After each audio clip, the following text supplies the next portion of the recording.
L'addiction aux réseaux sociaux. Vous avez sûrement dû entendre ça rabâché par vos parents ou vos grands-parents le soir de Noël, entre deux coupes de champagne suivant les shots de tequila. Et pourtant ce que vous vous êtes dit, c'est qu'ils n'y connaissent rien et que vous n'êtes bien évidemment pas accro. Difficile de mettre ça sur un pied d'égalité avec la cigarette ou la drogue par exemple. Ou même le sexe, chose à laquelle je ne suis bien évidemment pas accro. Est-ce que néanmoins vous avez potentiellement déjà mis ça sur un pied d'égalité? Et quels outils avons-nous pour répondre à cette question finalement? Le fait de savoir si les réseaux sociaux sont bel et bien une addiction ou non. Et bien par exemple nous avons le pouvoir de traiter ça comme s'il s'agissait bel et bien d'une addiction et donc d'essayer de la combattre. Si effectivement il n'y a aucun souci à l'arrêt total des réseaux sociaux sur un temps suffisant pour provoquer du manque, dans ce cas là on pourra rétorquer à nos parents qu'il y a deux poids deux mesures et que non, les réseaux sociaux ne provoquent pas d'addiction. Et si pendant cette période le manque est omniprésent, ça pourrait clairement changer votre perception des réseaux sociaux. J'ai expérimenté sur moi-même et pour moi-même cette expérience sans Snapchat, sans Instagram, sans Twitter, sans Facebook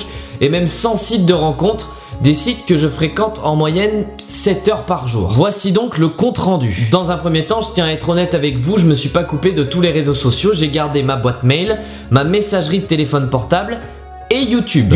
Car regarder une vidéo ne constituait pas en soi-même une entorse aux règles que je m'étais fixées. Donc déjà mes résultats sont biaisés par toutes ces données, même si mes résultats restent globalement fiables. Dans un premier temps, j'avais tout le temps mon portable sur moi et j'avais tout le temps ce réflexe de regarder et de chercher mes réseaux sociaux. Parfois je le faisais tellement inconsciemment que je tournais les pages d'applications pendant plusieurs minutes avant de me rendre compte qu'il n'y avait plus aucune application. Ce qui pouvait provoquer chez moi un sentiment énorme de frustration et souvent j'essayais de pallier ça avec autre chose, en regardant les résultats sportifs, avec de la nourriture ou même avec la télé, bêtement. Et jusqu'à là on peut voir une franche similitude avec un fumeur en temps d'arrêt par exemple. De plus, le soir de ma première journée d'abstinence, mes parents et ma famille m'ont trouvé un peu plus remuant que d'habitude, même agaçant parfois. Je tournais en rond comme si je cherchais quelque chose au final, mais moi j'en avais aucune conscience et il aura fallu quand même qu'on me le dise pour que je comprenne les choses. Dans un premier temps, mon premier réflexe ça a été de tout nier en bloc. Et puis je me suis rendu compte que je devenais très vite irritable. Ni une ni deux, je me suis isolé pour être tranquille. Et ça c'était une énorme connerie. Ça m'a fait me poser énormément de questions et au final ça m'a juste rendu la tâche plus difficile. Le lendemain j'ai donc décidé de donner beaucoup plus de mon temps à ma famille. Aller chercher le pain, emmener Tintin à droite, Martine à gauche. Et pour le coup la journée est passée très vite. Pas de manque, de moins en moins le réflexe de prendre mon portable pour chercher mes réseaux. Et surtout un énorme sentiment de repos et le fait d'avoir vraiment une journée pleine et pas épuisante. J'avais moins cette impression d'avoir fait une montagne russe des émotions. Après je me suis posé la question et je me suis dit que cela était sûrement dû à l'état des nouvelles sur les réseaux sociaux, allant d'un mariage à un enterrement en un tweet. Enfin bref, plus reposé et surtout bien plus ouvert aux autres. Par contre j'ai continué à manger et boire des sodas.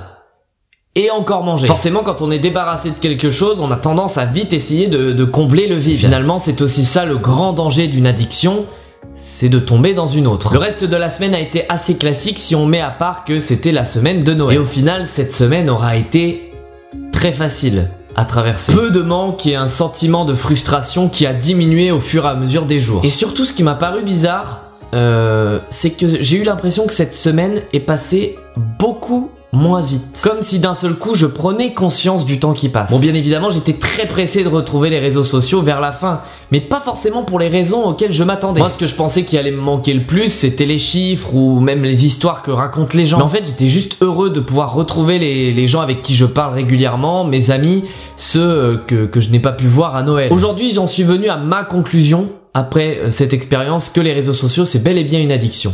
Peut-être un peu moins forte que les autres, mais ça en est une. Si on se laisse embarquer, on peut vite être déconnecté de la réalité et perdre pied personnellement. On perd son identité sans s'en rendre compte. Et le souci, c'est que, contrairement à la cigarette ou certaines drogues, c'est très peu visible comme addiction. Le but, c'est pas d'arrêter. Moi, ça m'a apporté énormément de choses, les réseaux sociaux, tant personnellement que professionnellement. Et pour moi, si je devais arrêter, ce serait un énorme pas en arrière. Prendre le temps, finalement, d'apprécier la vie hors de ces réseaux là. Moi je suis de ceux que ça énerve qu'on dise déconnecte-toi et reviens à la vie réelle. Les réseaux sociaux ça peut être aussi une forme de vie réelle, mais c'est quelque chose qui est tellement exigeant du point de vue moral et mental que si t'as pas la condition, il faut que tu prennes des temps pour souffler. Et ça je m'en suis rendu compte. j'ai eu de la chance. Et même si vous êtes seul, que vous n'avez pas d'amis, que vous n'avez pas de famille, que vous n'avez pas de chiens, d'animaux de compagnie, prenez ce temps-là pour vous. C'est super important, c'est intéressant, ça fait du bien et le retour n'en sera que plus jouissif. Je voulais juste remercier 2 amis qui se reconnaîtront. Déjà Sapiens, avec sa vidéo sur le burn-out des youtubeurs. Merci à lui et si vous l'avez pas vu, je vous invite à regarder. Et aussi quelqu'un qui a été très importante dans ma vie, qui m'a permis de faire il y a peu de temps une énorme introspection. Et elle m'a permis de voir un peu les démons qui me rongent depuis un certain moment. J'essaierai de reproduire ces expériences et je vous invite fortement à essayer de les faire aussi. Pas pour prouver quelque chose à quelqu'un forcément, juste pour vous et pour votre santé. Tout bêtement. Et pour ceux que ça intéresse, pendant cette semaine, j'ai tenu un journal de bord vidéo que j'ai compilé en une vidéo et je vous invite à aller la voir, aller sur ma chaîne. Faites-vous plaisir. Je vous dis à très bientôt pour la prochaine vidéo et moi je vous souhaite une excellente année 2017. Ça fait un peu bizarre de dire ça, mais bon. Ciao tout le monde.